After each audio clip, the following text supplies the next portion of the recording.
F equals to M এ দিয়ে বলেছিলাম F কি ফোর্স মানে বল, এমটা হচ্ছে মাস আর এটা কি ত্বরণ, তাই তো? দ্বিতীয় গতিসূত্রতে এইটা লাস্ট দিন বলেছিলাম এফ ইকুয়ালস টু এম এর সম্পর্ক থেকে কি কি জানা যায়। এক হচ্ছে বলের অভিমুখ এবং ত্বরণ বা মন্দিরের অভিমুখ একই দিকে হবে। তারপর বলেছিলাম যে প্রযুক্ত বলের অভিমুখ বস্তুর গতির অভিমুখে হলে বস্তুর ত্বরণ সৃষ্টি হবে। মানে তোমাকে যদি কখন বেগ বৃদ্ধি পাবে যদি জিজ্ঞেস করে তখন বলতে হবে যে প্রযুক্ত বলের অভিমুখ এবং বস্তুর গতির অভিমুখ যদি একই দিকে হয় তখনই বস্তুটির বেগ বৃদ্ধি পাবে। মানে তোমাকে এখানে যদি কোনো কোশ্চেন জিজ্ঞেস করে আহ, বস্তুর গতি কখন বৃদ্ধি পাবে তখন তুমি কি বলবে যে প্রযুক্ত বলের অভিমুখ এবং বস্তুর গতির অভিমুখ একই দিকে হলে তখন বেগ বৃদ্ধি পাবে এবং ত্বরণ সৃষ্টি হবে। আর যদি বল যতক্ষণ ক্রিয়া করবে ততক্ষণ ত্বরণ সৃষ্টি হবে, অর্থাৎ বস্তুর বেগও বাড়তে থাকবে। মানে বল actually F equals F proportional to F equals to M A, তো তার মানে আমি যতক্ষণ বল দেব ত্বরণও কি হবে মানে বৃদ্ধি পাবে, কারণ বলের সাথে ত্বরণ সমানুপাতিক। মানে বলও বৃদ্ধি পেলে ত্বরণও বৃদ্ধি পাবে। তো সেই অনুসারে এটা বলা হচ্ছে। তারপর বলছে বলের ক্রিয়া বন্ধ হয়ে গেলে ত্বরণ থাকবে না, অর্থাৎ বেগ আর বাড়বে না এবং বস্তুটি অন্তিম বেগ নিয়ে সমবেগে গতিশীল থাকবে। এবার প্রযুক্ত বলের অভিমুখ আর গতির অভিমুখ বিপরীত দিকে হলে তাহলে বস্তুর বেগ কমতে থাকবে, অর্থাৎ মন্দন হবে। এটা আগের দিন হয়েছিল। আজকে যেটা বলবো নিউটনের দ্বিতীয় গতির সূত্র থেকে বস্তুর সহজাত ধর্ম হিসেব করো। মানে নিউটনের দ্বিতীয় গাণিতিক সূত্র দেখবো, দ্বিতীয় গতি সূত্রের গাণিতিক form F equals to M A, অর্থাৎ এম ভরের বস্তুতে এফ বল প্রযুক্ত হলে বস্তুতে এ ত্বরণ সৃষ্টি হয়। তাহলে এফ বলের মান বাড়লে এ এর মানও বাড়বে, তাহলে এফ এর মান কমলে এ এর মান কমবে। মানে যদি বলের মান বাড়ে তাহলে ত্বরণের মানও বাড়বে। আবার এই বলের মান কমলে ত্বরণের মানও কমবে। তাহলে এফ এর মান অপরিবর্তিত থাকলে এ এর মানও অপরিবর্তিত থাকবে। আবার এফ এর মান শূন্য হলে এ এর মানও শূন্য হবে। যেটা এই লাইনটা এটা আসছে সহজাত ধর্ম থেকে, তাই তো? তো এই জিনিসটা আমরা আগের দিন না বলো বলো বলো। ডাইরেক্ট তুলনা করা হচ্ছে কারণ এফ ইকুয়ালস টু এম এ, তার মানে এফ এফ বাড়লে মানে বল যদি বাড়ে তাহলে ত্বরণও বৃদ্ধি পাবে। বোঝা গেল? আবার যদি উল্টো করে বলো ত্বরণ বাড়লে বলও বাড়বে। মানে কোন জায়গায় যদি এরকম দেওয়া থাকে যে ত্বরণ বৃদ্ধি পাচ্ছে তার মানে কি বল বৃদ্ধি পাবে? তুমি তখন বলবে যেহেতু এফ ইকুয়ালস টু এম এ, তার মানে এফ এর সঙ্গে ত্বরণের ডাইরেক্টলি প্রপোর্শনাল, মানে ডাইরেক্টলি সমানুপাতিক হচ্ছে। তার মানে যদি ত্বরণ বৃদ্ধি পায় তাহলে বলও বৃদ্ধি পাবে। মানে আমরা এটা ঘুরিয়ে বলছি, ঠিক আছে? এবারে দেখো তাহলে মানে এইটা থেকে আমরা কি বলতে পারি যে বলছি যে বস্তুর এম এর কোনো পরিবর্তন হচ্ছে না। মানে এমটা আমরা এখানে কি রেখেছি কনস্ট্যান্ট রেখেছি, তাই এটা তুমি ডাইরেক্টলি বলতে পারছো যদি কনস্ট্যান্ট না থাকতো তাহলে কি হতো, এটা চেঞ্জ হতে থাকতো। তো সেই অনুসারে এরপরের লাইনটা কি বলেছে দেখো যে ভরের পরিমাণ এক থাকবে এবং ভর হলো বস্তুর নিজস্ব মৌলিক বা সহজাত ধর্ম, তাই বস্তুর ভর তার গতির ফলে প্রভাবিত হয় না। তোমাকে কোশ্চেন যে পড়বে যে বল প্রয়োগে মানে নিউটনের দ্বিতীয় গতি সূত্র থেকে বস্তুর সহজাত ধর্ম হিসাবে ভরের ব্যাখ্যা করো। তার মানে আমার কি বস্তুর বেগ বৃদ্ধি পেলে হচ্ছে তো মানে ত্বরণ বৃদ্ধি পেলে বল বৃদ্ধি পাচ্ছে, কিন্তু ভরের কিছু কি চেঞ্জ হচ্ছে? এই লাইনটা পড়ো দেখি একবার, তুমি পড়লেই বুঝতে পারবে, আগে পড়ো।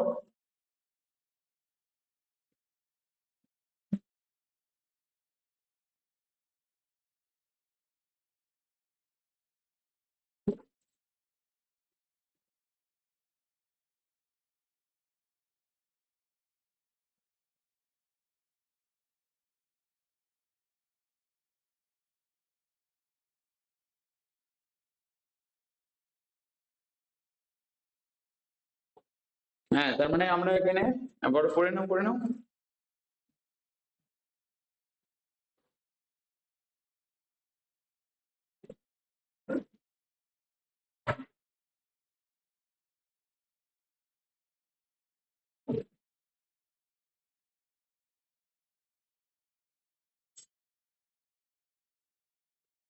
হ্যাঁ, তার মানে আমার গতির ফলে বস্তুর ভরের কোনো কিছু চেঞ্জ হচ্ছে না, তাই তো? তো সেম এক সেম আরেকটা জিনিস আসলে বলছে বস্তুর ভর হলো জড়তা জনিত বাধার সূচক। মানে আমরা কি জানি এফ ইকুয়ালস টু এম এ, তাই তো? এফ ইকুয়ালস টু এম এ, যেখানে এমটা হচ্ছে বস্তুর ভর, এটা ত্বরণ, আর এফটা হচ্ছে বল। তার মানে আমরা এখানে এ ইকুয়ালস টু কি লিখতে পারি, F by M, F by M লিখতে পারি তো। তার মানে আমার যদি বলটা ধ্রুবক থাকে, আমি এফটাকে কনস্ট্যান্ট করে দিচ্ছি, মানে ধ্রুবক করে দিচ্ছি। তার মানে আমার কি দাঁড়াবে, এ প্রপোর্শনাল টু এম। মানে বস্তুর ভর যত কম হবে ত্বরণ তত বৃদ্ধি পাবে, কারণ ত্বরণের সাথে ভরটা কি হয়ে যাচ্ছে, ব্যাসানুপাতিক হয়ে যাচ্ছে। ভর যত কম হবে মানে যত হালকা বস্তু হবে তার ত্বরণটা তত বেশি হবে। মানে ধরো তুমি সাইকেলে করে যাচ্ছ, ধরো তোমার যা ওয়েট আর একজন তোমারই বন্ধু সে মোটা সোটা, তার ওয়েটটা বেশি, তার মানে তার ভরটা বেশি, তার ত্বরণটা কি হবে, কম হবে। কারণ বস্তুর ভরের সাথে ত্বরণ ব্যস্তানুপাতে পরিবর্তিত হয়। তো সেই জন্য বলছে যদি একই পরিমাণ বল দুটি ভিন্ন ভরের বস্তুতে প্রযুক্ত হয়, মানে একই মানে আমি যদি বলটাকে কনস্ট্যান্ট করে দিয়েছি, যে বস্তুর ভর বেশি তার ত্বরণ কম হবে, অর্থাৎ বস্তুর বেগ পরিবর্তন করা বেশি কঠিন হয়ে যাবে। এর অর্থ হলো যে বস্তুর ভর বেশি, যে বস্তুর ভর বেশি সেই বস্তুর জাড্য বেশি। তার মানে কি লাইনটা আছে, যে বস্তুর ভর বেশি সেই বস্তুর জাড্য বেশি। একই ত্বরণ সৃষ্টি করতে পারে অথবা একই পরিমাণ গতিবেগ পরিবর্তন করতে কম ভরের বস্তুর তুলনায় বেশি ভরের বস্তুতে বেশি বল প্রয়োগের প্রয়োজন। অর্থাৎ বস্তুর ভরের উপর জাড্য নির্ভর করে। ভর বেশি হলে জাড্য বেশি হবে এবং ভর দ্বারা একটি বস্তুর জাড্য পরিমাপ করা যায়। বস্তুর ভর হলো জড়তার পরিমাপ বা বস্তুর ভর হলো জড়তা জনিত বাধার সূচক। মানে বুঝতে পারলে না, বুঝতে পারলে না? নিউটনের গতিসূত্র থেকে তুমি লিখছো F equals to M A equals to F by M, এখানে দেখিয়ে দিলাম এ প্রপোর্শনাল টু এম, এটা লিখতে হবে। দিয়ে এইটারই ব্যাখ্যা করা হচ্ছে যদি বল ফিক্স থাকে মানে ধ্রুবক থাকে, তাহলে কি হচ্ছে যে যে বস্তুটা যত ভারী তার ত্বরণ তত কম। মানে ধরো জাড্য কখন আছে, অর্থাৎ বস্তুর বেগ পরিবর্তন করা বেশি কঠিন হয়ে যাচ্ছে। এর অর্থ হলো যে বস্তুর ভর বেশি সেই বস্তুরই জাড্য বেশি, অর্থাৎ একই ত্বরণ সৃষ্টি করতে বেশি ভরের বস্তুতে বেশি বল প্রয়োগের প্রয়োজন। তাহলে এটা পড়ো একবার।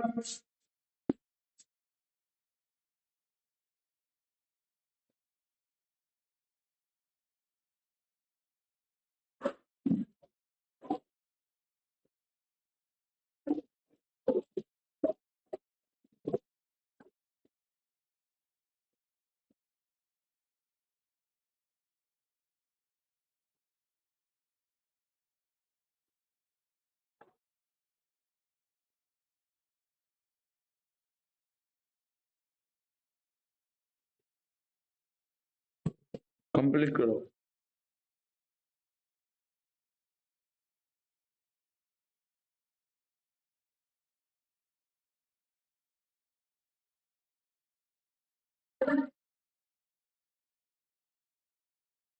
হুম। হুম। सर बोर्ड पर ये प्लस है उसको तो कॉमन लेना होगा, ये तो ये तो भाग फोर तो नहीं होगा।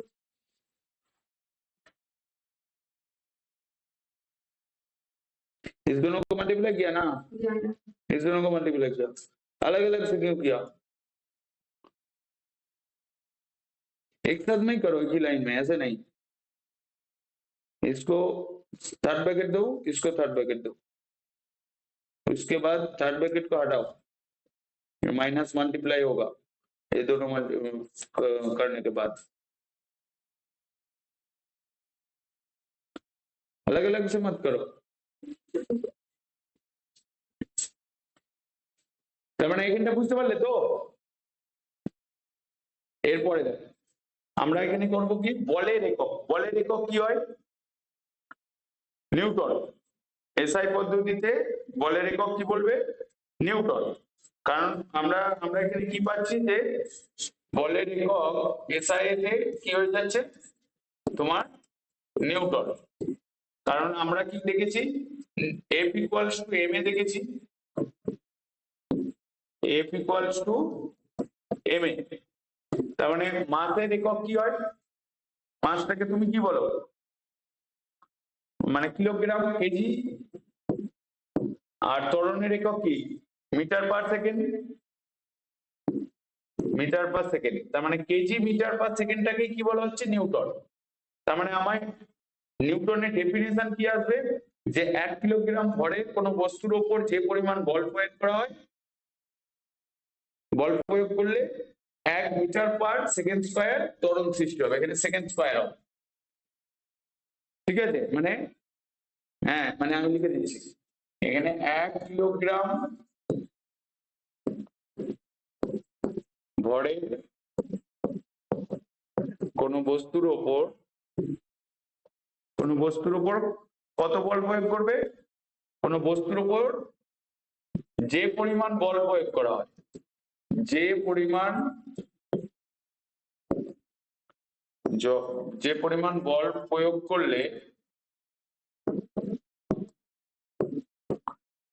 করলে বস্তুর মধ্যে কি সৃষ্টি হবে? করলে 1 metre per second square, 1 metre per second square ত্বরণের সৃষ্টি হয়। ত্বরণের সৃষ্টি হয়।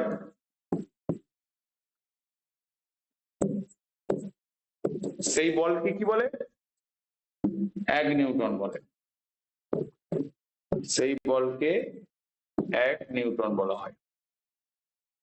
তাহলে 1 নিউটনে বা নিউটনের ডেফিনিশন করলে তখন এইটা লিখতে হবে। কারণ F ইকুয়ালস টু এম এ করে আমরা দেখতে পেলাম এইটা, তাই তো? F ইকুয়ালস টু করে দেখতে পেলাম KG meter per second square, মানে 1 কিলোগ্রাম ভরের কোনো বস্তুর উপর যে পরিমাণ বল প্রয়োগ করলে সেই বস্তুর 1 মিটার পার সেকেন্ড স্কয়ার ত্বরণ সৃষ্টি হয়, সেই বলকে ওই বস্তুর 1 নিউটন বলে। তো একবার দেখবেন, হ্যাঁ 1 কিলোগ্রাম, কারণ আমরা এখানে লিখলাম যে ভরের এসআই ইউনিট কি? কেজি। তো কেজি লিখেছি, আর ত্বরণের এসআই ইউনিট কি? Meter per second square. তো সেটাই লিখেছি। এটা গেল সিজিএস এর ক্ষেত্রে। পরে নাও একবার।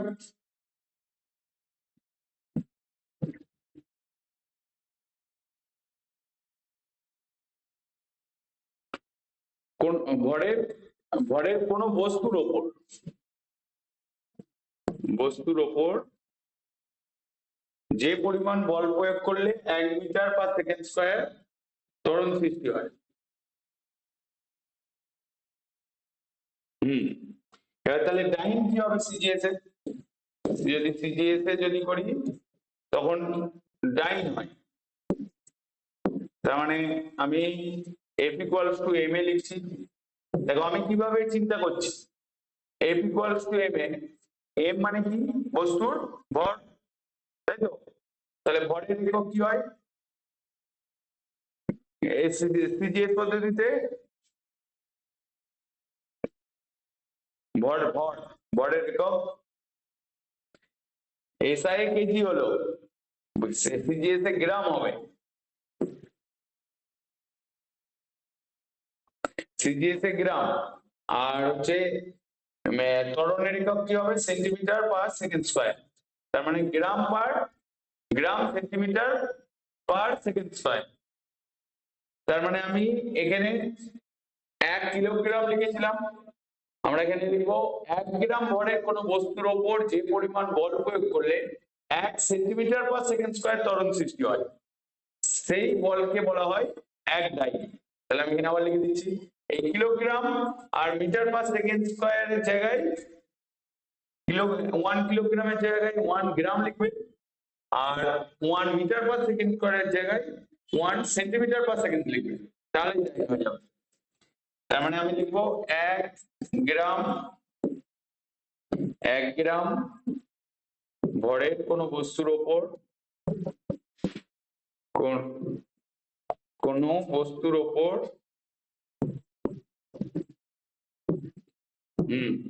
যে পরিমাণ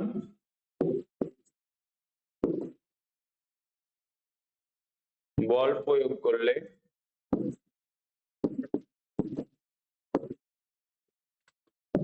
করলে এক সেন্টিমিটার পার সেকেন্ড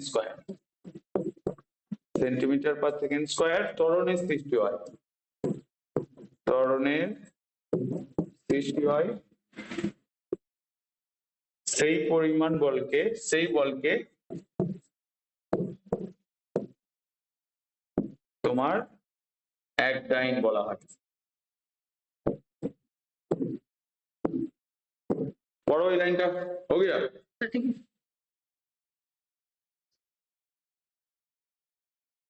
नहीं सर, प्रोसेस ठीक है, आंसर बाद में चेक करना। हो गया कंप्लीट? नहीं सर, वर्ड प्रॉब्लम सबसे लास्ट में सॉल्व करूंगा सर। वर्ड प्रॉब्लम आपके साथ सॉल्व करूंगा।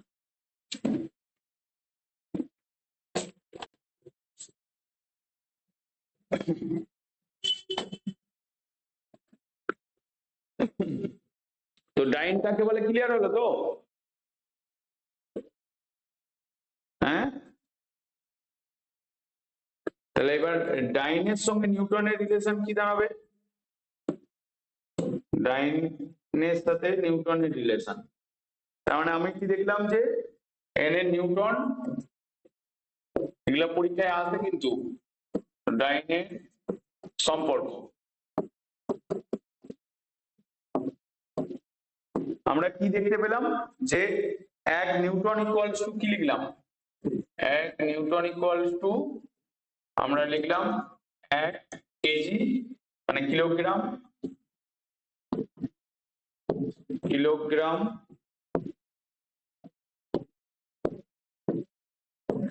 কারণ F ইকুয়ালস টু m ছিল, তাহলে 1 কিলোগ্রাম মিটার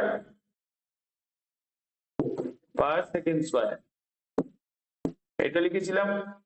তাহলে কিলোগ্রামকে আমরা গ্রামেতে গেলে কি হবে? কেজি থেকে গ্রামে আসতে গেলে কত দিয়ে মাল্টিপ্লাই করতে হবে?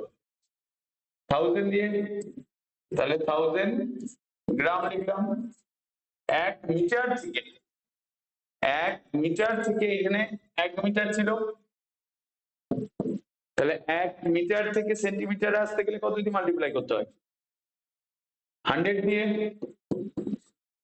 মিটার থেকে সেন্টিমিটারে গেলে 10 দিয়ে মাল্টিপ্লাই করতে হয়। মিটার থেকে সেন্টিমিটার মাঝখানে ডেকা রয়েছে, ডেসি রয়েছে, তার মানে 100 দিয়ে এটা হয়ে যাচ্ছে তোমার সেন্টিমিটার পার সেকেন্ড স্কয়ার। তার মানে আমরা যদি 1000 ইন্টু 100 করি তাহলে এখানে গ্রাম সেন্টিমিটার পার সেকেন্ড স্কয়ার লিখে দিলাম। তার মানে এইটা ইকুয়ালস টু কি? ডাইন। তার মানে আমরা এখানে লিখছি 10 টু দি পাওয়ার এখানে 5 লিখবো, 5 ডাইন। তার মানে 1 নিউটন ইকুয়ালস টু কি দাঁড়ালো? 1 নিউটন ইকুয়ালস টু দাঁড়ালো তোমার 10 টু দি পাওয়ার 5 ডাইন। তো এই ডেরিভেশন যেটা তোমাকে করে দেখালাম, যেইভাবে তুমি নিজে ভেবে করতে পারবে, দেখো ভালো করে।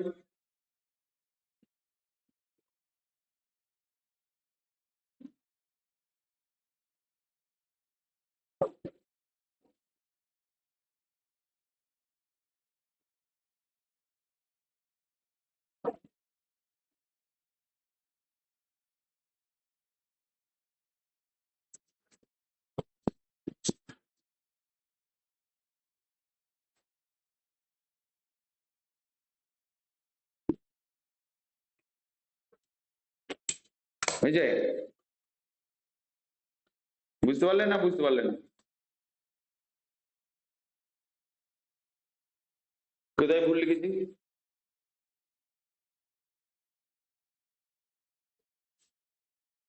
এখানে কি করে? গ্রাম সেন্টিমিটার মানে কি ডাইন, তার মানে আমি ওইটাই তো এখানে লিখছি। হ্যাঁ, 1 নিউটন ইকুয়ালস টু 10⁵ ডাইন।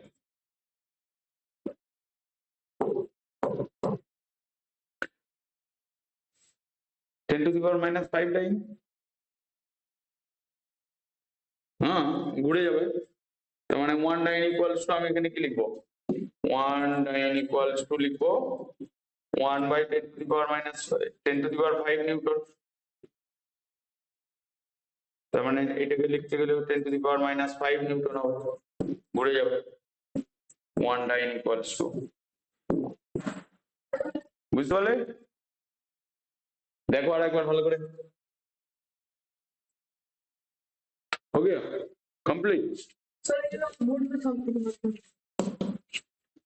ये वाला बोर्ड में नहीं, ये वाला बोर्ड में होगा। ये वाला तुम खुद यहाँ पर ही देख के बोल पाओगे। हाँ, ये वाला ऐड कर दो। तो करो करो करो। है कॉपी में करना है, ये कॉपी वाला ही है, ये बोर्ड में जरूरत नहीं है। कौन सा?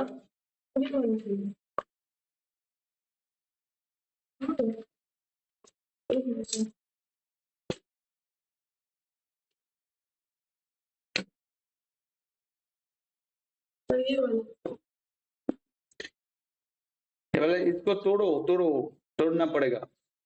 यहाँ पर 12 है। हाँ तो होल स्क्वायर में तोड़ो ना।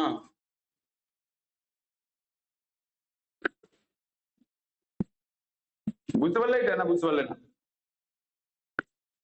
এবারে দেখো, বলছে যে নিউটনের দ্বিতীয় গতিসূত্র থেকে আমরা ভর ধ্রুবক এবং পরিবর্তনশীল ভরের ক্ষেত্রে কি পাবো।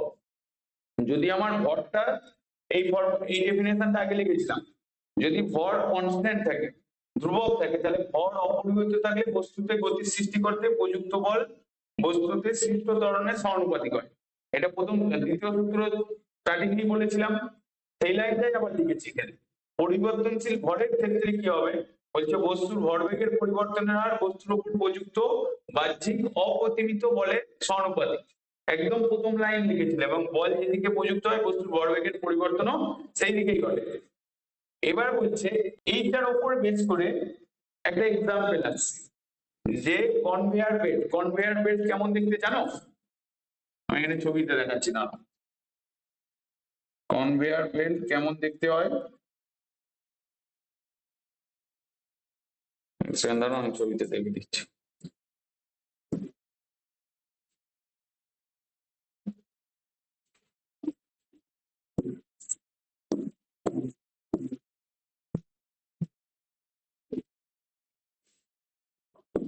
তোমার কাছে এই পিকচারটা আছে নাকি দেখো, এইটা হচ্ছে তোমার কনভেয়ার বেল্ট।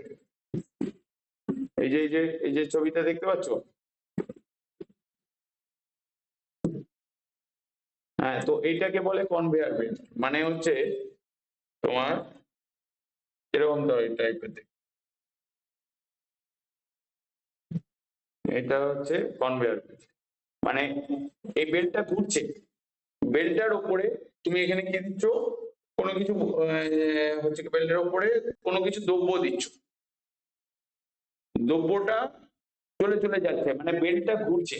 আচ্ছা, কখনো ওই কোনো ওই যে কি বলে সর্ষের তেল তৈরি করে, বা ধান ভাঙার, ধানকে তোমার চাল তৈরি করে, ধান থেকে চাল তৈরি করে, ওরকম কোনো মিলেতে গেছো কোনোদিন?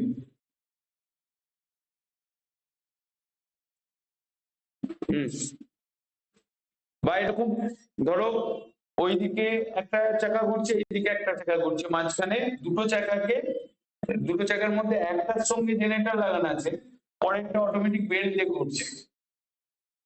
জেনারেটরের ক্ষেত্রে দেখতে পাবে, বা এখন কোনো পিকচারের মধ্যে ধরো এই জায়গায় কোনো জিনিস দিলে ওটা অটোমেটিক চলে চলে যাচ্ছে, সেই জিনিসটাই হচ্ছে তোমার এখানে কনভেয়ার বেল্ট, বা সব থেকে বড় এক্সাম্পল হবে এসকেলেটর। এসকেলেটরে তুমি দাঁড়িয়ে পড়লে তোমার অটোমেটিক চলে চলে যাচ্ছে। তো এখানে বলছে এটি হলো চাকার ওপরে ঘূর্ণায়মান বা চলমান ফিতেতে বা বেল্ট, যার সাহায্যে দ্রব্য কারখানার এক স্থান থেকে অন্য স্থানে বহন করা হয়।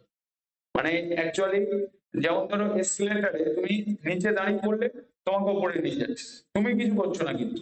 তার মানে এখানে যে ঘূর্ণায়মান, ওর ভেতরেও ঠিক ঘূর্ণায়মান চাকা রয়েছে যে তোমাকে বহন করে নিয়ে এগিয়ে নিয়ে যাচ্ছে। ঠিক এরকমই চলমান ফিতে বা বেল্ট, যার সাহায্যে দ্রব্য কারখানার এক স্থান থেকে অন্য স্থানে বহন করে নিয়ে যাওয়া হয়। হচ্ছে কনভেয়ার বেল্টের ওপর দ্রব্য জমা হতে থাকে এবং বেল্টটি একটি বেগে গতিশীল থাকে। এক্ষেত্রে বেল্টটির ভর এবং ভরবেগের পরিবর্তন ঘটতে থাকে এবং বেল্টটির গতি বজায় রাখতে বল প্রয়োগ করতে হয়, এবং বেল্টটির ওপর প্রযুক্ত বল বেল্টটির ভরবেগের পরিবর্তনের হারের সমান। অর্থাৎ প্রযুক্ত বল বেল্টটির ওপর অনুভূমিকভাবে ক্রিয়াশীল হচ্ছে।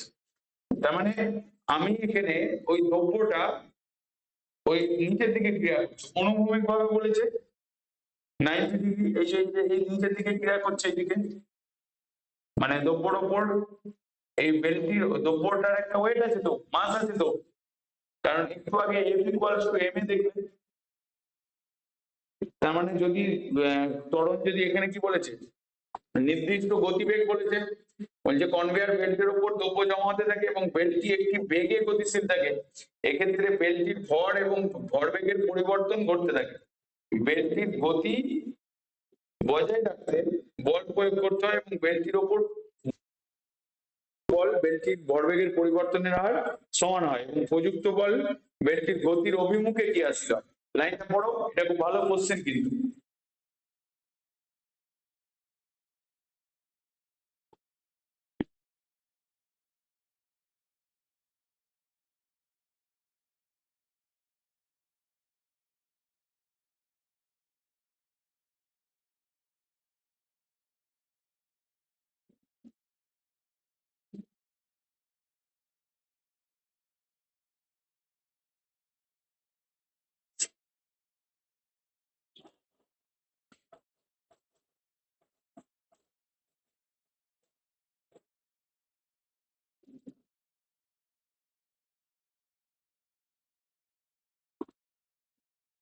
মানে এখানে যেটা বলছে দেখো, বল যেই দিকে প্রযুক্ত হয় বস্তুর ভরবেগের পরিবর্তনও সেই দিকে ঘটে। সব থেকে বড় এক্সাম্পল যে কনভেয়ার বেল্টের ক্ষেত্রে বেল্টটির ওপর প্রযুক্ত বল এবং বেল্টটির ভরবেগের পরিবর্তন এর হারও সমান হচ্ছে। প্রযুক্ত বল বেল্টটির গতির অভিমুখে কি আছে, কারণ এই দ্রব্যটার উপর অনুভূমিক ভাবে বল প্রয়োগ হচ্ছে। এই যেখানে বলেছে যে দ্রব্যটি জমা থাকে এবং বেল্টটি একটি বেগে গতিশীল থাকে, এক্ষেত্রে বেল্টটির ভর এবং ভরবেগের পরিবর্তন ঘটতে থাকে। ঠিক আছে, তো বেল্টটির গতি বজায় রাখতে বল প্রয়োগ করা এবং বেল্টটির ওপর প্রযুক্ত বল বেল্টটির ভরবেগের পরিবর্তনের হারে সমান। বোঝা গেল না? বুঝতে পারলে না? হ্যাঁ, এরপরে হ্যাঁ ভরবেগের পরিবর্তন ঘটবে। বোঝা গেল?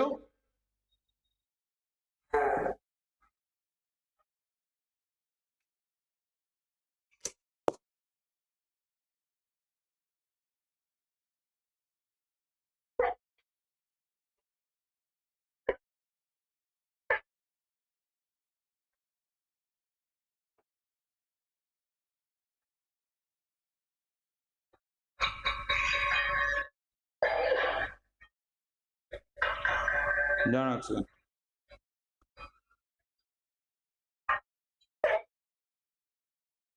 হুম।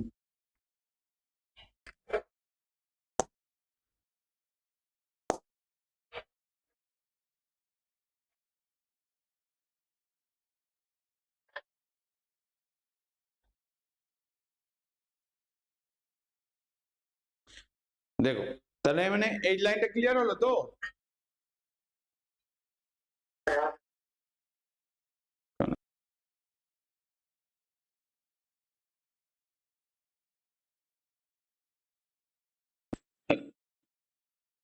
এবার দেখো গতিশীল রকেট কি বলছে। বলছে একটি গতিশীল রকেট থেকে জ্বালানি দহনজনিত গ্যাস তীব্র গতিবেগে নির্গত হয়। রকেটের ক্ষেত্রে রকেটের তোমার ধরো এরকম থাকে তো, তো এখান থেকে তোমার জ্বালানি থেকে নির্গত হয়, ফলে বলছে রকেটের ভর পরিবর্তিত হতে থাকে, এর ফলে রকেটের ভরবেগও পরিবর্তিত হতে থাকে। রকেটের ওপর ক্রিয়াশীল বল রকেটের ভরবেগের পরিবর্তনের হারে সমান। এই বল রকেটের গতির অভিমুখে ক্রিয়া করে। ঠিক আছে, গতিশীল রকেট।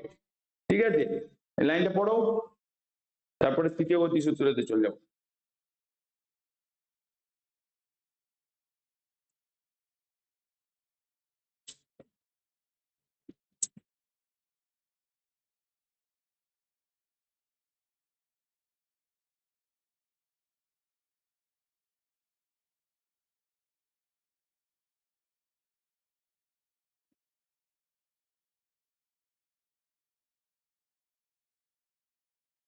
বুঝলে, এরপরে আমরা তৃতীয় গতি সূত্রতে চলে যাব।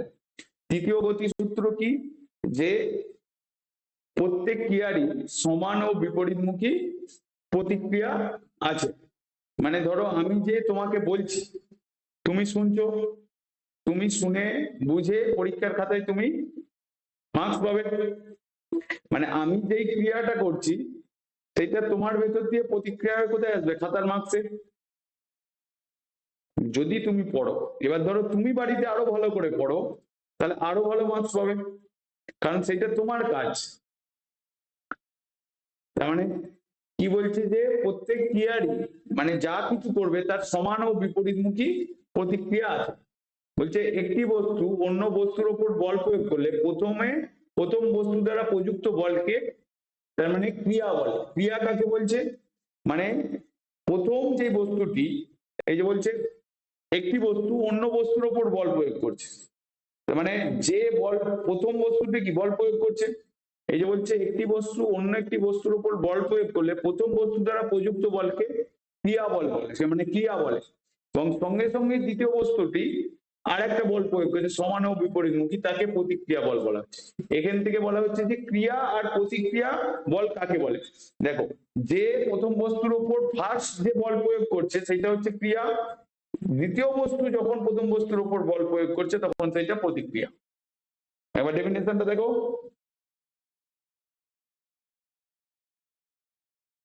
হুম,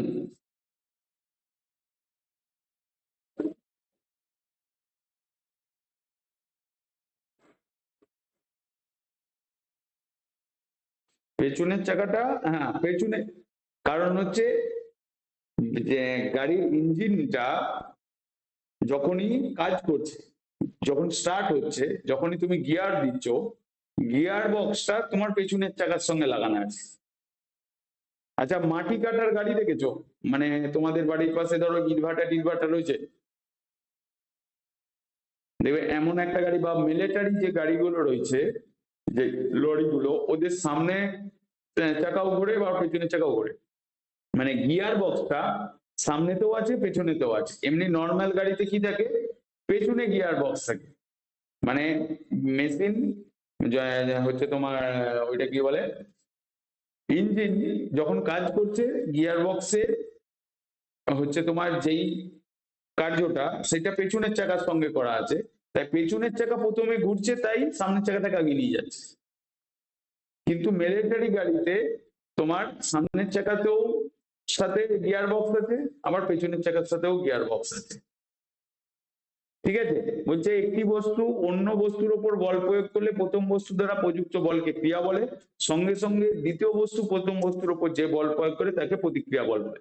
নিউটনের, হ্যাঁ, তৃতীয় গতি সূত্র থেকে জানা যায় যে প্রকৃতিতে একক বিচ্ছিন্ন বলের কোনো একক একক বিচ্ছিন্ন বলের কোনো অস্তিত্ব নেই, মানে ক্রিয়া প্রতিক্রিয়া যুগপৎ কার্য করে। মানে কি বলছে, একজন ক্রিয়া করলো, যে প্রতিক্রিয়া হবে না এমন কোনো নেই, প্রতিক্রিয়া হতেই হবে।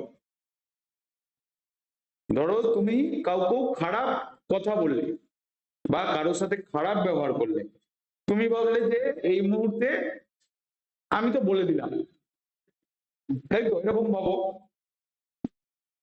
কিন্তু ওটাই যে তোমার কাছে ঠিক ঘুরে আসবে মানে কথা বলার ক্ষেত্রেও সেম একই জিনিস, কারোর সাথে তুমি যদি খারাপ ব্যবহার করো বা কাউকে খারাপ কথা বলো, তোমার কাছে ওইটা ঠিক আজ না হলেও কাল ঘুরে আসবে কারোর না কোনো ব্যাপার থেকে।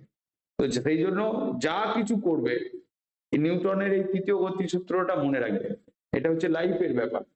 লাইফে যা কিছু করবে মাথায় রাখবে যে এই তৃতীয় গতি সূত্রটা আমাদের লাইফে অল টাইম অ্যাপ্লিকেবল হবে।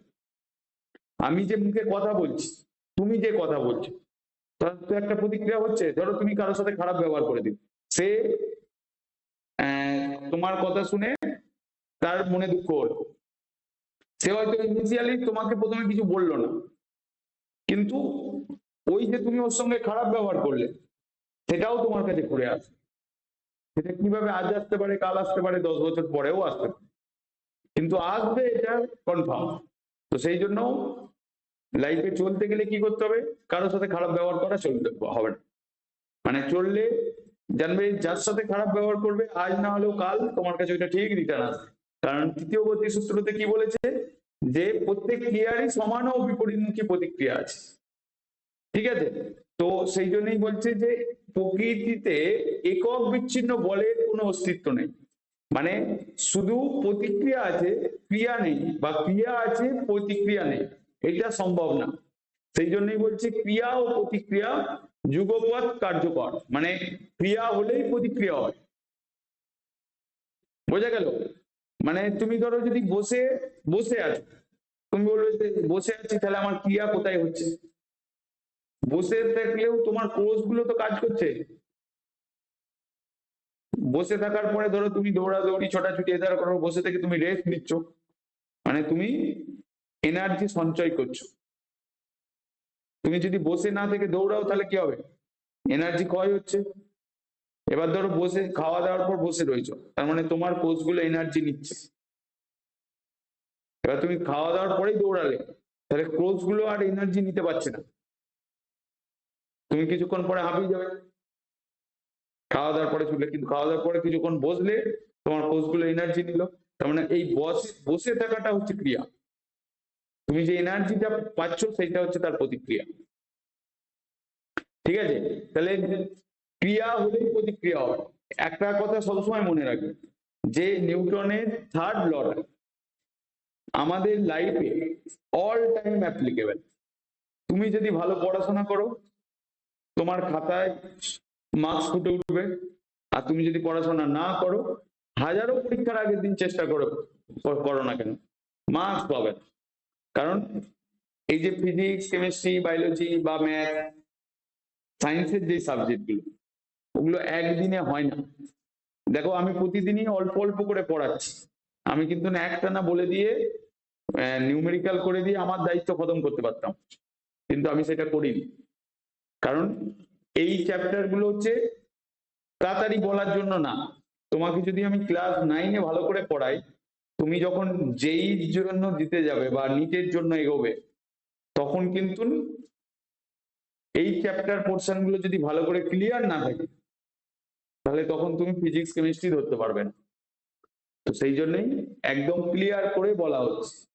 তুমি হয়তো ভাববে যে বইতে এত কিছু লেখা নেই বা এত পড়ার দরকার নেই, আমার মার্কস পেলেই দরকার। দেখো মার্কস পাওয়াটা তো অটোমেটিক হয়ে যাবে, কারণ ইন্ডিয়ান এডুকেশনটাই মার্কসের উপর ডিপেন্ড করে। মার্কস যদি না পাও, তোমাকে কেউ কিছু চিনবেও না। তুমি কিভাবে মার্কস পেয়েছো কেউ জানতে আসবে না। তুমি যদি 100-র মধ্যে 99 পাও বা 100 পাও, তাহলে তোমাকে সবাই মাথায় করে রাখবে।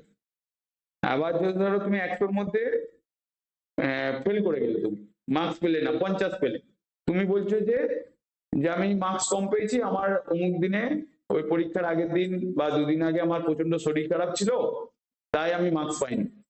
কিন্তু তোমার সার্টিফিকেট কি ওই কথাটা লেখা থাকবে?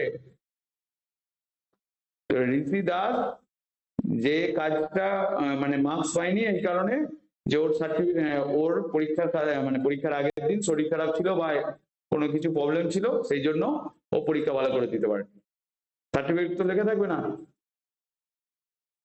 তার মানে কি দাঁড়াচ্ছে যে ইন্ডিয়ান এডুকেশনটা দাঁড়িয়ে রয়েছে টোটালটাই মার্কসের উপরে। তুমি মার্কস কিভাবে পেলে কেউ দেখতে আসবে না। আমি তোমাকে কি বললাম একটু আগে, প্রত্যেক ক্রিয়ারই প্রতিক্রিয়া বল আছে।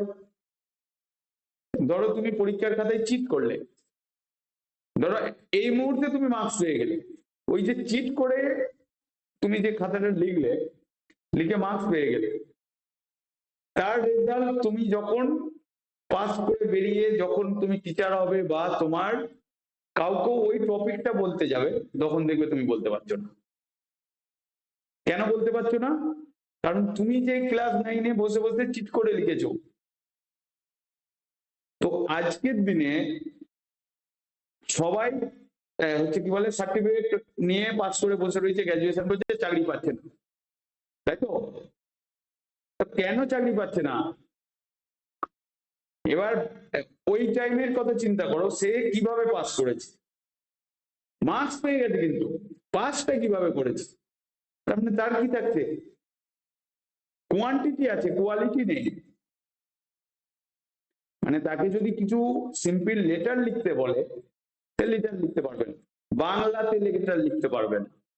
মানে ব্যাংকে গিয়ে যদি বলে ব্যাংকের ম্যানেজারকে একটা দরখাস্ত দাও এটিএম কার্ডের জন্য, সিম্পল বাংলাতে লিখতে পারবে না, ইংলিশ তো ছেড়েই দিল।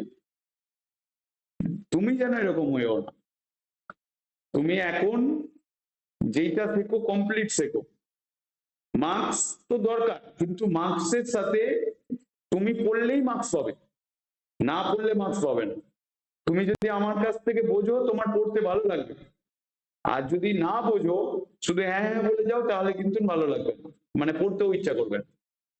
আর ধরো তুমি বলে যে মার্কস পেতে হবে, যে আমি চিটিং টিটিং করে যেমন মার্কস পেয়ে গেলাম, এই মুহূর্তে বেঁচে গেলে, কিন্তু তোমাকে এই চিটিং করার ফলাফল তোমাকে দিতে হবে চাকরির টাইমে, বা আরো 10 বছর পরেও তোমাকে দিতে হতে পারে। কারণ নিউটনের থার্ড ল আমাদের লাইফে একদম সব সময় জড়িত রয়েছে। যা করবে তার রেজাল্ট তোমাকে দেবে। তুমি খারাপ করলে খারাপ রেজাল্ট হবে, ভালো করলে ভালো রেজাল্ট হবে। ঠিক সেরকমই তুমি যদি বাড়িতে 4-5 ঘন্টা পড়াশোনা করো, তোমার পরীক্ষার আগে নিয়ে কোনো চিন্তা করতে হবে না, অটোমেটিক তুমি পরীক্ষার জন্য তৈরি হয়ে থাকবে। যেটা ইন্ডিয়ান এডুকেশনে প্রয়োজন, মার্কসটাই সব থেকে বড় কথা। এবার কিভাবে পেয়েছো সেটা কেউ দেখবে না, কিন্তু তোমার ভেতরে তুমি যেটা শিখলে না, সেইটার রেজাল্ট তোমাকে 10 বছর পরে দিতে হবে, কারণ নিউটনের থার্ড ল ঠিক অ্যাপ্লাই হবে। মানে বোঝা গেল আমার কথাটা? বুঝতে পারলে? অনেক গভীরের কথা কিন্তু। এই কারণে এত ছেলে পুলে চাকরির জন্য বেকার বসে রয়েছে, আর কোনো কারণ নেই। জব ঠিক আছে, জব দেওয়ারও লোক রয়েছে, জব করার লোক নেই। সবাইকে স্কুল মাস্টার হতে কেউ বলেনি, অনেক জব রয়েছে, সবাই স্কুল মাস্টারই হবে, কারণ স্কুল মাস্টার হচ্ছে 4 ঘন্টার ডিউটি, তাই না? তোমার কি ইচ্ছা, তুমি কি হবে? হ্যাঁ, তো ডক্টর ইঞ্জিনিয়ার হলে এখন থেকে পড়তে হবে। মানে আমি তোমাকে ক্লাস 9-এ 11-এর জিনিস বলবো না, 11-এতে 11-এর জিনিসই বলবো, কিন্তু তোমার পড়ার হ্যাবিটটা তৈরি করতে হবে, যে ডেলি আমাকে 1.5 থেকে 2 ঘন্টা ম্যাথস করতে হবে, 1.5 থেকে 2 ঘন্টা, মানে টোটাল 5 ঘন্টা পড়তে হবে, 4 ঘন্টা নিজে পড়তে হবে, আমার সাথে না, স্কুলেতেও না, নিজে পড়তে হবে, তবে নিট যেই হবে। নিট যেই কম্পিটিশন প্রচুর, তো সেই জন্য প্রথম থেকে তৈরি হতে হবে। বোঝা গেল? তো এখানে আসো দেখো, তার মানে নিউটনের থার্ড লটা আমাদের লাইফের সঙ্গে সবসময় জড়িত আছে। দেখতে পেলে আমি একদম রিয়েল এক্সাম্পল দিয়ে দিলাম, যে এই কারণে আমাদের ওয়েস্ট বেঙ্গলে এত বেকার ছেলে বসে রয়েছে। তারা যখন 8-9-এ পড়ার দরকার ছিল, তখন ঘুরে বেরিয়েছে। তুমি যদি এই 4 বছর, যে তোমার কাছে এখন ধরো 9, 10, 11, 12, এই 4 বছর তুমি যদি ঘুরে বেরিয়ে সবকিছু করো, তার ফলাফল তুমি পাবে। হ্যাঁ, তুমি পাস করে যাবে, গ্রাজুয়েশন করে ফেলবে, এমটেক করে ফেলবে, সবকিছু করে ফেলবে, কিন্তু ফলাফল তুমি যে ঘুরে বেরিয়েছো, এর ফল তোমাকে ভোগ করতে হবে। তো সেই জন্যই এই নিউটনের থার্ড লটা, যখনই কিছু খারাপ বা যখনই তোমার পড়াশোনা করতে ইচ্ছা করবে না, তখন নিউটনের থার্ড লটা মনে রাখবে, যে আমার এখন পড়াশোনায়, তুমি যদি এখন পড়াশোনা না করো, তাহলে রেজাল্টের খাতায় আসবে। কম মার্কস পেলে ভালো কলেজে চান্স পাবে না। এবার ধরো বেশি মার্কস পেলে কলেজে চান্স পেয়ে যাচ্ছ। এবার যদি ধরো বেশি মার্কস সব পেয়ে গেলে তুমি, কিন্তু এবার যখন জব করতে যাবে, যখন কোনো কোম্পানির আন্ডারে জব করতে যাবে, যেইটা তোমার প্রয়োজন, ধরো তুমি কম্পিউটার সায়েন্স নিয়ে পড়লে, তো কম্পিউটার সায়েন্স তুমি কম্পিউটারই অন করতে পারছো না, অথচ তুমি বিটেক হোল্ডার হয়ে গেছো। কম্পিউটারে তোমাকে কোডিং করতে বলছে, তুমি কোডিং করতে পারছো না, তাহলে তখন তোমার কিরকম লাগবে? তার মানে তখন তোমার আফসোস হবে, যদি আমি বিটেক যখন করছিলাম তখন যদি শিখতে টিচারদের কাছ থেকে, তাহলে তুমি কিছু করতে পারতে, তাহলে এই প্রবলেমটা হতো না। ओके हो गया है तुम्हारा? ठीक है, ओ ये वाला यहाँ पर करना है। ठीक है, देखो ये 2 मिनट में खत्म हो जाएगा। तुम्हारा भी है ये वाला क्लास 9 में। তো এখানে এটা বুঝতে পারলে তো, তার মানে ক্রিয়া ছাড়া প্রতিক্রিয়া সম্ভব না, মানে ক্রিয়া হলেই প্রতিক্রিয়া হবে। ক্রিয়া প্রতিক্রিয়া বল সর্বদা দুটি ভিন্ন বস্তুর উপর ক্রিয়াশীল হয়, দুটো ভিন্ন বস্তুর উপর। ওকে, তাই ক্রিয়া প্রতিক্রিয়া কখনোই সাম্য প্রতিষ্ঠা করতে পারে না। মানে ধরো যে তুমি বাড়িতে বসে পড়ছো, তোমার প্রতিক্রিয়া যেটা আসছে সেটা কোথায় আসছে? মার্কশিটে আসছে। হ্যাঁ, তার মানে কি, তুমি বাড়িতে বসে পড়লে, স্কুলের এক্সাম দিয়ে সেখান থেকে তোমার মার্কস এলো, তাহলে প্রতিক্রিয়াটা কোথায় হলো? একসাথে কি হলো? দুটি ভিন্ন বস্তুর উপর ক্রিয়াশীল হয়, ঠিক আছে? তাই ক্রিয়া প্রতিক্রিয়া কখনো সাম্য প্রতিষ্ঠা করতে পারে না। তাহলে এইটা নিউটনের থার্ড ল থেকে জানা যায়। এর পরের পয়েন্ট দেখো, বলছে, আমি এক্সাম্পল বলছি, যেমন ধরো এই দুটো ম্যাগনেট দেখতে পাচ্ছ, একটা এ আর একটা বি। বলছে যখন এটা সাউথ পোল এস লেখা রয়েছে, আর এটা নর্থ পোল, এটা সাউথ পোল, এটা নর্থ পোল। তার মানে কি, দুটো অপোজিট পোল, দুটো অপোজিট পোল কি করবে? একে অপরকে কি করবে? আকর্ষণ করবে। হ্যাঁ, অপোজিট পোল আকর্ষণ করবে, তো এই যে আকর্ষণ করছে, যে দুটো অ্যারো দেখিয়েছে। তার মানে কোনো একটা যদি ফিক্স থাকে এক জায়গায়, তাহলে সে টানছে, এই যে দেখবে তোমার বইতে রয়েছে, মানে দুজনেরই কি সমান দিকে ক্রিয়া হচ্ছে। তার মানে যেই দুটো পাশাপাশি রাখলে কিছুটা দূরে সরে যাচ্ছে, মানে কাছের দিকে চলে আসছে। তার মানে এখানে ক্রিয়া প্রতিক্রিয়া বল একসাথে কাজ করছে, মানে কাছে চলে আসছে। তার মানে একজন আকর্ষণ করছে, একজন ক্রিয়া করছে। মানে ধরো এ যদি ক্রিয়া করে, বি এতে তার প্রতিক্রিয়া হচ্ছে, ঠিক আছে? তাহলে অপোজিটেতেও সেম, যখনই তুমি দুটো বিপরীত মেরু রাখছো, মানে দুটোই সাউথ বা দুটোই নর্থ, তখন দূরে সরে যাচ্ছে। তার মানে একজনকে যদি ফিক্স রাখো, তাহলে অপরজনে কি হচ্ছে? প্রতিক্রিয়া হচ্ছে, তাই তো? তো এই এক্সাম্পলটা তোমাদের বইয়েতে আছে, দেখবে লেখা ভালো করে, একই কথা লেখা আছে। মানে যদি সমমেরু রাখা হয়, বিকর্ষণ করে, মানে একটা চুম্বক আকর্ষণ হচ্ছে ক্রিয়া করছে, আর একটা চুম্বক দণ্ড ওপর তার প্রতিক্রিয়া হচ্ছে, মানে একজন আকর্ষণ মানে ক্রিয়া করছে আর একজন প্রতিক্রিয়া করছে। বোঝা গেল? তো এইটা গেল চুম্বকের ব্যাপার। এবার বলছে সূর্যের চারিদিকে এই যে পৃথিবী ঘুরছে, মানে সূর্য এবং পৃথিবীর মধ্যে এই ঘোড়াটা ঘুরছে, তো এখানে সূর্য আর পৃথিবীর মধ্যে যে আকর্ষণ বল, বল দুটো, সূর্য যে বলে আকর্ষণ করছে, পৃথিবীও সূর্যকে সেম বল আকর্ষণ করছে। দুটো বল সমান বলে তাই সূর্যের ওপর পৃথিবী পড়ছে না, বা পৃথিবীর ওপর সূর্য পড়ে যাচ্ছে। তো দুটো বল ইকুয়াল এবং অপোজিট, বল এ আকর্ষণ করছে, পৃথিবীও ঠিক ততটা বলে সূর্যকে আকর্ষণ করছে। দেখো ওখানে চারিদিকে নিজের কক্ষপথে কক্ষপথ থেকে ঘুরে চলছে সূর্য, সূর্যের চারিদিকে পৃথিবী কি করছে? নিজের কক্ষপথ ঘুরে চলেছে, এবং সূর্য এবং পৃথিবীর মধ্যে মহাকর্ষণ বল সর্বদা ক্রিয়া করছে, তাই তো? এই যেখানে বলছে সূর্যের চারিদিকে পৃথিবী নিজের কক্ষপথ থেকে ঘুরে চলেছে, এবং সূর্য এবং পৃথিবীর মধ্যে মহা আকর্ষীয় আকর্ষণ বল, মানে মহাকর্ষজ বল সর্বদা ক্রিয়া করছে, এবং সূর্য পৃথিবীকে এবং পৃথিবী সূর্যকে নিজের দিকে আকর্ষণ করছে। মানে আমি একটু আগে বললাম, সূর্য পৃথিবীকে আকর্ষণ করছে, আবার পৃথিবীও সূর্যকে আকর্ষণ করছে। যে বলে আকর্ষণ করছে তাকে ক্রিয়া বল বলা হয়, পৃথিবী সূর্যকে যে বলে আকর্ষণ করছে তাকে প্রতিক্রিয়া বল বলা হয়। এই দুটো বল মান কি সমান, অভিমুখ পরস্পরের বিপরীত এবং এরা একই সঙ্গে ক্রিয়া করে। ঠিক আছে, তার মানে এই এক্সাম্পলটা দিয়ে তুমি কি বলবে যে ক্রিয়া ও প্রতিক্রিয়া একসাথে ক্রিয়া হচ্ছে, যুগপদ। এই যে এখানে বলছে ক্রিয়া এবং প্রতিক্রিয়া বল যুগপদ, কেউ আগে বা কেউ পরে ক্রিয়াশীল হয় না। এই সূর্য ও পৃথিবীর আকর্ষণ বলটা দিয়ে তুমি এক্সাম্পল দিতে পারো।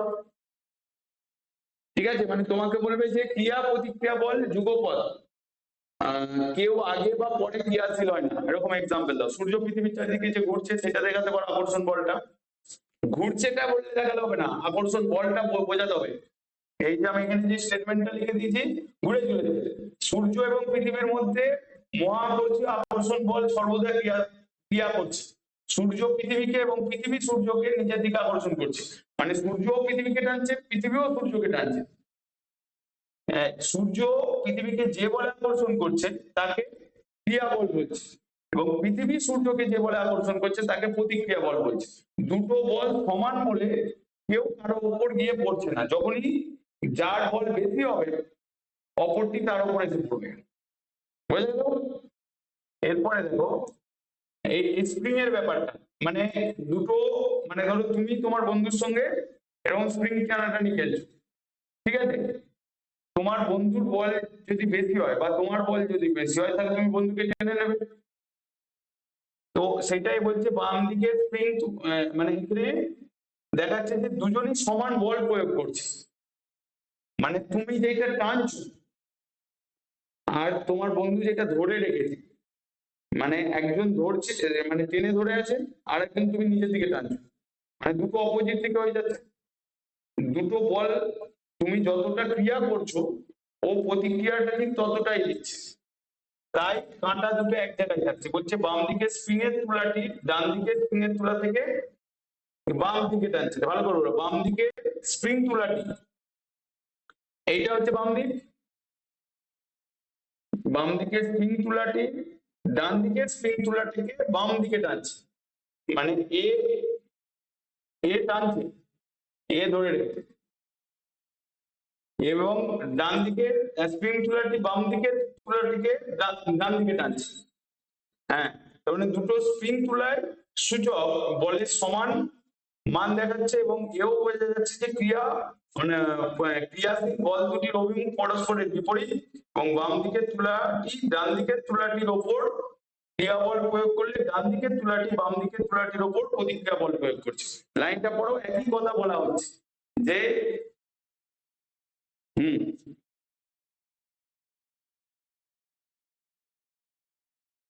হুম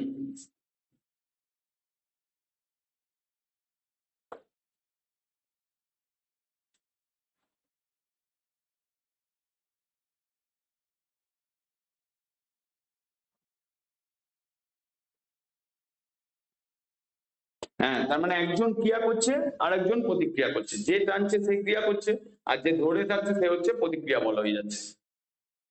এবার দেখো, আমরা যখন হাঁটছি, এইটাও একটা তৃতীয় গতি সূত্রের এক্সাম্পল। আমরা যখন হাঁটি তখন পা দিয়ে তির্যক ভাবে পেছনের দিকে মাটির ওপর ক্রিয়া বল প্রয়োগ করি, এবং মাটি আমাদের ওপর বিপরীতমুখী প্রতিক্রিয়া বল প্রয়োগ করে, তাই আমরা সামনের দিকে এগিয়ে যাচ্ছি।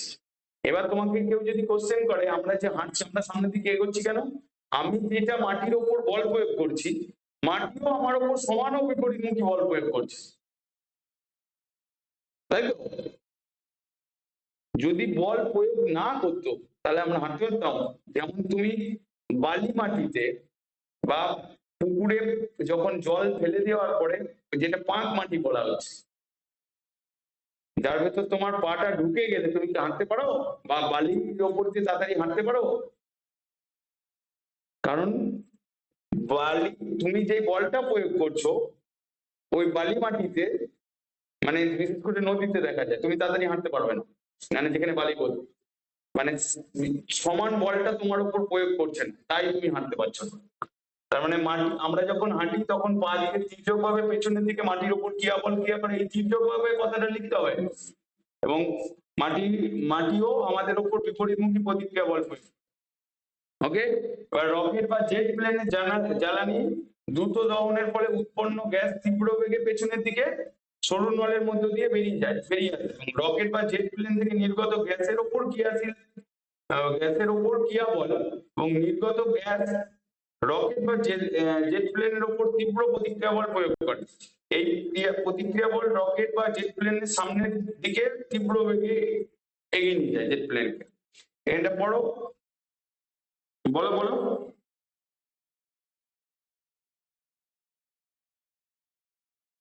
হুম,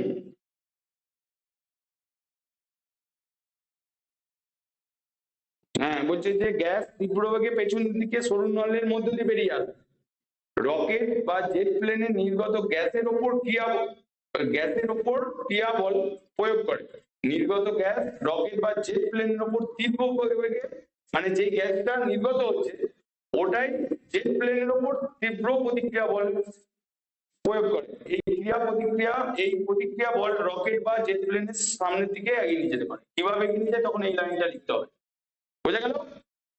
এরপরের লাইনটা দেখো, যেমন বন্দুকে যখন গুলি ছোড়া হয়, দেখবে বন্দুকে এরকম ভাবে গুলি ছোড়া হয় না, মানে বন্দুকের যে পেছনের দিকে বারটা এবং বুকে রাখা হয়, হয় বগল দিকে এরকম পেছনের দিকে রাখা হয় অথবা ঘাড়ে তুলে রাখা হয়। যাতে কারণ হচ্ছে যখনই বন্দুকে গুলি ছুটবে, বন্দুকটা যখনই গুলি থেকে বেরিয়ে যাবে, যেই ক্রিয়াটা সৃষ্টি হবে, যেই তুমি গুলি ছুড়লে ক্রিয়া করলে, গুলিটাও সমান ও বিপরীতমুখী প্রতিক্রিয়া বল সৃষ্টি করবে, যার ফলে বন্দুকটা পেছনের দিকে আসবে। সেটাই এখানে বলছি। বন্দুক থেকে গুলি ছোড়ার সময় বন্দুকটি গুলির ওপর সামনের দিকে ক্রিয়া করে, বন্দুকটি গুলির ওপর সামনের দিকে ক্রিয়া করছে, সামনের দিকে এগিয়ে যাচ্ছে। যেই গুলিটা সামনের দিকে ক্রিয়া হচ্ছে, গুলিও বন্দুকের ওপর সমান ও বিপরীতমুখী প্রতিক্রিয়া বল প্রয়োগ করছে। তার মানে বল প্রয়োগ করে গুলিটি বন্দুকের ওপর পেছনের দিকে প্রতিক্রিয়া বল প্রয়োগ করে, ফলে বন্দুকটি পিছনের দিকে সরে আসে এবং বন্দুকধারী পিছনের দিকে ধাক্কা খায়। তাই তো? এটাও তৃতীয় গতিসূত্রের এক্সাম্পল। তারপর নৌকার ঘাটে, মানে নদীতে যদি দেখো, নৌকো ঘাটে এসে পৌঁছালে কোনো মানুষ নৌকা থেকে ঘাটে নামার সময় পা দিয়ে নৌকার ওপর পেছনের দিকে বল ক্রিয়া করে, এর ফলে নৌকাটি পিছনের দিকে সরে যায়। নৌকাটি মানুষটির ওপর সামনের দিকে প্রতিক্রিয়া বল প্রয়োগ করে, এর ফলে মানুষটি ঘাটে পৌঁছায়। মানে যখনই তুমি ঘাটে নৌকা থেকে মাটিতে আসছো, তুমি নৌকার ওপর বল প্রয়োগ করলে, নৌকাও তোমার উপর সমান ও বিপরীতমুখী বল প্রয়োগ করে, তাই তুমি ঘাটে আসতে পারো। তো সেটা এখানে বলছে, নৌকা ঘাটে এসে পৌঁছালে কোনো মানুষ নৌকা থেকে ঘাটে নামার সময় পা দিয়ে নৌকার উপর পিছনের দিকে বল প্রয়োগ করে, এর ফলে নৌকাটি পেছনের দিকে সরে যায়। নৌকাটি মানুষটির ওপর সামনের দিকে প্রতিক্রিয়া বল প্রয়োগ করে, তাই মানুষটি ঘাটে পৌঁছায়। বোঝা গেল? তো এইটা ছিল তোমার নিউটনের তৃতীয় গতিসূত্রের এক্সাম্পল। এরপরের দিন আর একটুখানি পয়েন্ট রয়েছে, রৈখিক ভরবেগের সংরক্ষণ সূত্র আর বিভিন্ন ধরনের বল। ওইটা বলার পরে এই চ্যাপ্টার থেকে নিউমেরিক্যাল করাবো। তোমাকে আগে এই থিওরি গুলো আগে ভালো করে পড়তে হবে, তবে অঙ্ক করতে পারবে কিন্তু। আর বাড়িতে পড়াশোনা করো, নাহলে নিউটনের তৃতীয় গতিসূত্র ঠিক অ্যাপ্লাই হবে, আজ নয়তো কাল। হ্যাঁ, করো বাড়িতে ভালো করে। তার মানে তোমার হোমওয়ার্ক কি রইলো? ম্যাথসেরটা করবে, করে আমাকে পাঠাবে। তুমি পাঠাও না কেন? হয়নি তো সেটাও আমাকে ইনফর্ম করবে তো, যে স্যার আমার দ্বারাই হচ্ছে না। তো আমি সঙ্গে সঙ্গে কি প্রবলেম হচ্ছে তোমার কাছ থেকে শুনি আগে। আর ফিজিক্যাল সায়েন্সের এটা পড়বে, ঠিক আছে? ঠিক আছে, তার মানে নেক্সট দিনে বাকি পাঠটা হবে। ওকে, এমনি ফিজিক্যাল সায়েন্স বুঝতে পারছো তো? আর বাড়িতে বই আছে তো তোমার কাছে? ব্যাস, তাহলেই হবে। ঠিক আছে, তাহলে এখন রাখি। Tata, good night. তোমার আছে।